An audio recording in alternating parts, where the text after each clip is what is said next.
ঘরে যদি আলু আর ডিম থাকে তাহলে এরকম মজার নাস্তাটি বানিয়ে ফেলুন ঝটপট করে। প্রথমে একটি বাটিতে আমি 1 কাপ আলু এরকম সিদ্ধ করে ম্যাশ করে নিয়েছি। এই 1 কাপ আলু আমি দিয়ে দেব। 4-5টি কাঁচামরিচ কুচি আর 1টি পেঁয়াজ কুচি দিয়ে দেব এই আলুর মধ্যে। এই পর্যায়ে আপনারা যতটা জাল খেতে চান ওরকম জাল দিবেন, তাহলে আপনাদের ভালো হবে। এখন আমি 1/2 চামচ লাল মরিচের গুঁড়া দিয়ে দেব, 1/2 চামচ দিয়ে দেব ধনিয়া গুঁড়া আর 1/2 চামচ চাট মশলা দিয়ে দেব, সামান্য পরিমাণ হলুদের গুঁড়া দিব এবং স্বাদমতো লবণটা দিয়ে দেব। লবণটা দিয়ে আমি এই সব উপকরণ ভালো করে মিশিয়ে নেব। সব মশলাগুলো যাতে আলুর সাথে লেগে যায় এইভাবে আমি মিক্স করে নেব। আমার মিক্স করা হয়ে গেছে।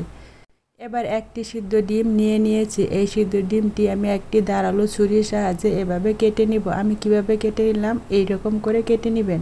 এখন আরেকটি বাটিতে আমি 1/2 কাপ ময়দা নিয়ে নেব। এই ময়দার মধ্যে আমি কোনো কিছু অ্যাড করব না, শুধু অল্প অল্প পানি দিয়ে একটি ঘন মিশ্রণ তৈরি করে নেব। অল্প অল্প পানি দিয়ে এই মিশ্রণটা তৈরি করে নিতে হবে। আমার মিশ্রণটি রেডি হয়ে গেছে, এরকম ঘনত্ব হবে। এখন আমি কয়েক পিস পাউরুটি নিয়ে নিয়েছি। এই পাউরুটিগুলো আমি এখন কেটে নিব এরকম একটি বাটির সাহায্যে। আপনারা যে কোনো কিছু সাহায্যে কেটে নিতে পারবেন। আমি এই বাটির সাহায্যে কেটে নিচ্ছি। এরকম ধারালো বাটি দিয়ে কেটে নিলে ভালো মতো কেটে নেওয়া হয়। আমি এভাবে কেটে নিব সবগুলো পাউরুটির পিস। পাউরুটির চারিদিকের এই ব্রাউন কালারগুলো আমি রেখে দেব ব্রেড ক্রাম্বস বানানোর জন্য। আমার সবগুলো পাউরুটি কেটে নেওয়া হয়ে গেছে। এখন আমি একটি প্লেটে 3টি পিস দিয়ে দেব ভালো করে। আমি কিভাবে এই নাস্তাটা তৈরি করি আপনারা একটু খেয়াল করলে বুঝতে পারবেন। এভাবে 3টি পিস দিয়ে আমি হাতে অল্প করে তেল মেখে আমি আলুর পুরটা অল্প করে নিয়ে হাতের সাহায্যে গোল করে চ্যাপ্টা করে নেব। আমি কিভাবে করছি আপনারা একটু খেয়াল করলে বুঝতে পারবেন। এভাবে আমি হাতের সাহায্যে গোল করে চ্যাপ্টা করে নেব। এই নাস্তাগুলো তৈরি করলে না এতটাই মজা হয় যে কেউ খুবই পছন্দ করবে। আমার ভিডিওটি ভালো লাগলে আপনারা অবশ্যই লাইক, কমেন্ট, শেয়ার করবেন। ফলো দিয়ে পাশে থাকবেন। এভাবেই আমি পাউরুটির উপর আলুটা দিয়ে দেব। ভালো করে একটু হাত দিয়ে চেপে চেপে আলুটা লাগিয়ে দিতে হবে। এরপর আমি আলুর উপরে একটি করে ডিমের পিস দিয়ে দেব। ডিমের পিসটা দিয়েও আমি একটি করে পাউরুটির পিস দিয়ে দেব। উপরে হাত দিয়ে ভালো করে চেপে চেপে লাগিয়ে দেব। আমি কিভাবে কাজটি করছি আপনারা দেখে বুঝতে পারবেন। আমার রেডি হয়ে গেল সবগুলো। এখন আমি ময়দার মিশ্রণের মধ্যে এই নাস্তাটি চুবিয়ে নেব।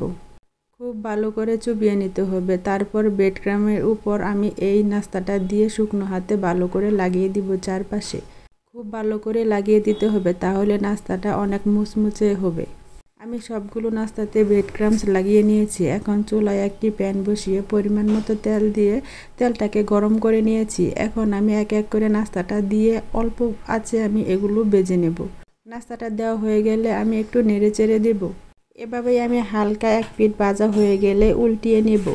এক এক করে সবগুলোই নাস্তা আমি উল্টিয়ে নেব। এভাবেই আমি নেড়ে চেড়ে উল্টে পাল্টে বাদামি কালার করে ভেজে নেব। আমার নাস্তাটা ভাজা হয়ে গেছে, দেখেই কতটা লোভনীয় দেখা যাচ্ছে। আমি সবগুলো নাস্তায় পরিবেশন করে দেখিয়ে দিচ্ছি আপনাদেরকে এই নাস্তাগুলো কতটা ইয়ামি আর কতটা উপর দিয়ে ক্রিস্পি আর ভেতরটা কতটা পুরে ভরা। এই নাস্তাগুলো একবার বাসায় না বানালে বুঝতেই পারবেন না এই নাস্তাগুলো কতটা মজার। আমি নাস্তাগুলো প্লেটে পরিবেশন করে দেখিয়ে দিচ্ছি। একটি নাস্তা আপনাদেরকে কেটেও দেখাবো ভেতরটা কতটা পুরে ভরা। আমি এখন একটি নাস্তা একটি ছুরির সাহায্যে ভালো করে ধরে কেটে নেব। এভাবে যে কেউ অল্প সময়ে বাসায় তৈরি করতে পারবে। এভাবে নাস্তাটি রেডি করে বাচ্চাদের টিফিনও দিতে পারবে। বাচ্চারা খুবই পছন্দ করবে।